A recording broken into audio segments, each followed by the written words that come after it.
Hey and welcome to today's jazz guitar lesson, the theme of which is getting more from your lines and adding texture to your solos. If I listen to my favourite jazz guitar players, they very rarely have a solo which is just single note. They include, double stops and harmonised chords, and today's lesson is all about how you can get those kind of things into your playing instead to vary the texture.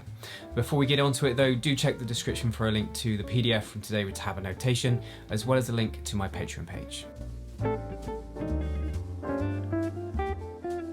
One of the difficulties when improvising, especially multiple choruses, is keeping things interesting. Now I think one of the ways the greats do this is they vary the texture of their soloing by varying and going between, playing single note lines and playing, say, double stops, so more than one note, and sometimes harmonise ideas in triads or chords. Either way, that change in texture by doing simply more than just playing single note is very important for the way maybe a solo comes across, how effective it is, and how it develops, and creating things like momentum as well. So I'm going to show you 5 ways that you can vary just a basic single note line. And we're going to take, I've come up with a very simple line over the first 2 bars of Georgia on my mind, so F major 7, E minor 7 flat 5 to A7, so it's just going to work over that. So here's the idea on the screen for you. 1, 2, 3, 4. And very simple, over the chords it would sound like this: 1, 2, 3, 4. Da da da da da da da da. So really basic melodic idea, kept it simple obviously for purposes of this, what I want to show you today. Now a foundation to this before you start developing an idea is maybe just making sure you can find the same idea in different places on the fretboard. So taking those notes, A, C, G, F, E, and finding them in different places on the guitar, say here. Or find them in different octaves, That's an important basic skill we should have before we maybe try more interesting things like we're going to try today. Now my first method is simply playing octaves. So taking these notes and doubling them up so you get the note an octave higher or an octave lower. We're going to add the note an octave lower. So we're going to have this for the A, the C up here, and then move 2 strings in for the G, and the F, E, so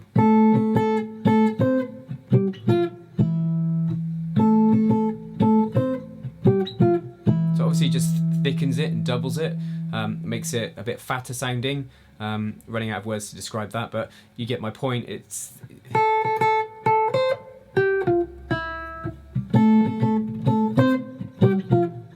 a little bit of an accent somewhere as well to emphasize a certain note as well, so it just gives the line more impact, which could be great when you're maybe part the way through your solo and you want to ramp things up a little bit. I don't personally find it as comfortable to play there as it could be. It's quite a big stretch, so I might probably do that. Sounds and feels better to me up here. Again, that comes down to good knowledge of the fretboard, being able to find the same thing in different places.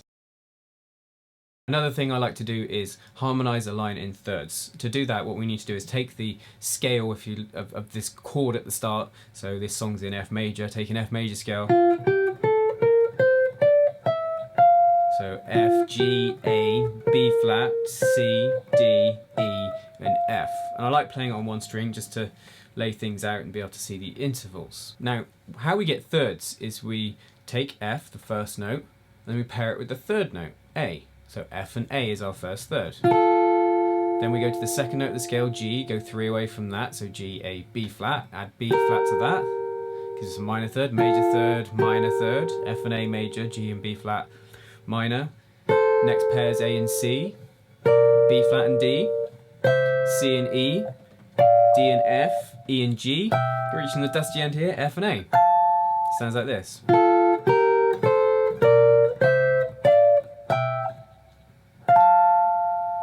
So that's the scale harmonised in thirds. If you have a melody that you want to harmonise in thirds, you want that third on the top.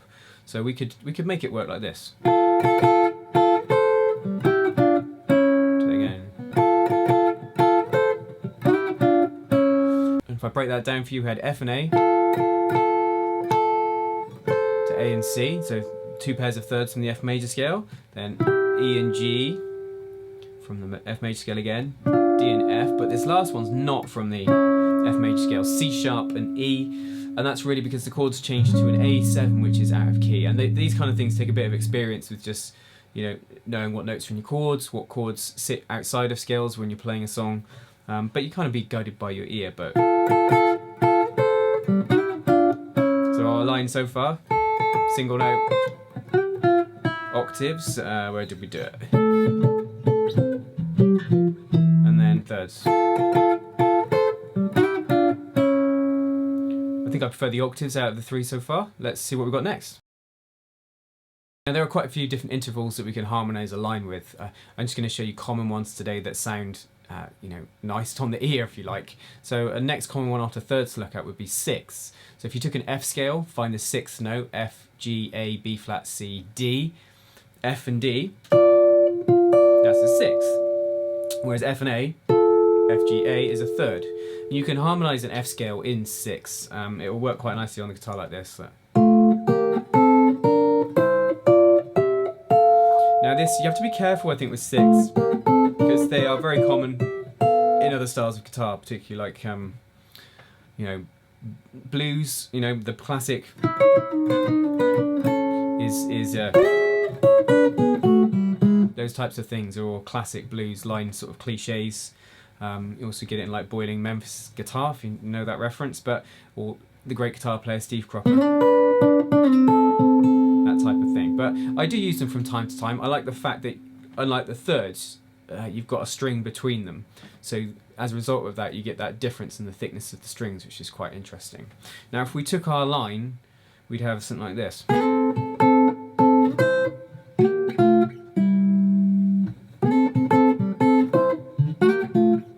I'm using my fingers. I could use a pick and mute, or do some hybrid picking. I don't tend to personally do that myself. It's not something terribly used to. But that's a nice sound in the right place. I don't overuse that sound in a jazz context, but it has a certain sweetness to it, and, you know, breaks things up quite nicely. So we've done octaves, thirds, sixths, all of those being two notes at a time. We're now going to move on to three notes, so triads. Now what we've got to do here is we've got to really pay attention to the chords here. And so the first chord is F, that first bar, and the first note is A, and the second note is a C. Hopefully you know that an F chord, an F triad, is F, A, C, the first, third, and fifth note of the F major scale. So what we need to find, that A and C, we know they're both from the chord F, so we need to find a triad shape with the A on the top and then with the C on the top. Now this, you have some very familiar guitar shapes here. So this A, I could take this D shape, which makes an F, and you think D, E flat, E, F, and I got this bottom of an A shaped bar chord, if you like, here. It's an F triad with a C on the top, so go. Might change the rhythm.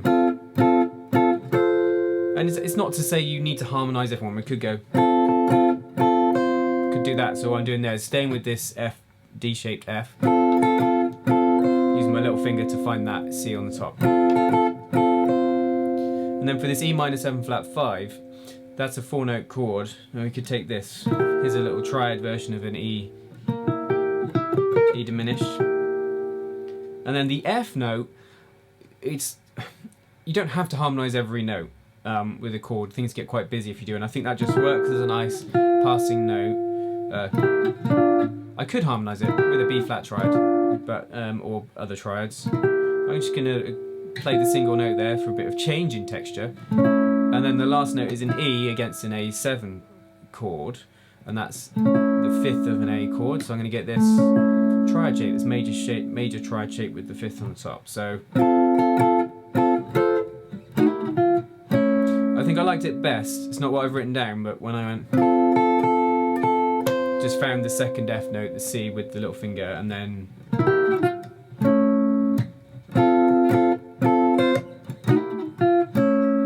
that works a bit better. So on to the fifth and final way, which is 4-note chords. Now there's a few ways we could approach doing this. What I'm simply going to do is show you how, you know, you can take the chord in question and then find it with that note in the melody. So take the A in the top, the chord is F major 7. We need to find, if we want to use that particular A there, which we will, I need to find an F major 7 with that note on the top. And the easiest way to do that is I'll drop 2 shape off the D string. And this is where knowledge of your chords and inversions up and down the fretboard is very important. But that will work well there. Listen. And we need an F major 7 with a C on the top. That might get a bit clumsy. I quite like maybe changing it to this F6-9 or a little version of it. Or maybe not chase that note and go. I'm just using a single note. What I've written down is, and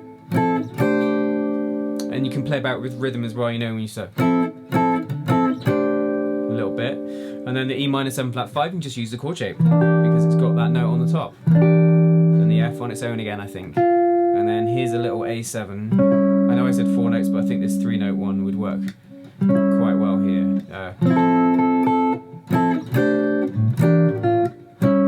So we went from, so let's see where we started and where we got to. So the original line, 1, 2, 3, 4. Then became octaves, thirds, 6. Then we had triads. We had. I'll play that again. And then chords.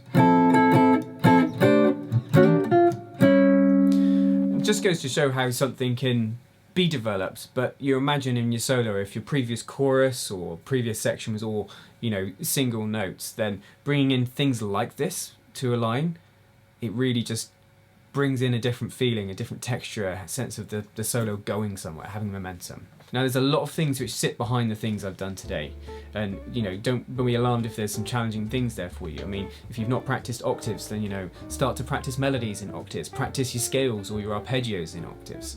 If you've not practiced scales in thirds or sixths, and there's definitely a lot of fun to be had there, and important fretboard knowledge as well, because triads and chords, you know, built from in thirds, so it's really fundamental knowledge. If you've got any questions or any comments, things you want to ask, then just leave a comment below. Don't forget to check the description for a link to the PDF from today, as well as a link to my Patreon page, which just brings me to say a big thank you to all of my patrons that support this channel. Each month we do a deep dive with a jazz standard. This month's it's been Don't Get Around Much Anymore, so please do check out that and consider joining. Until next time, you take care.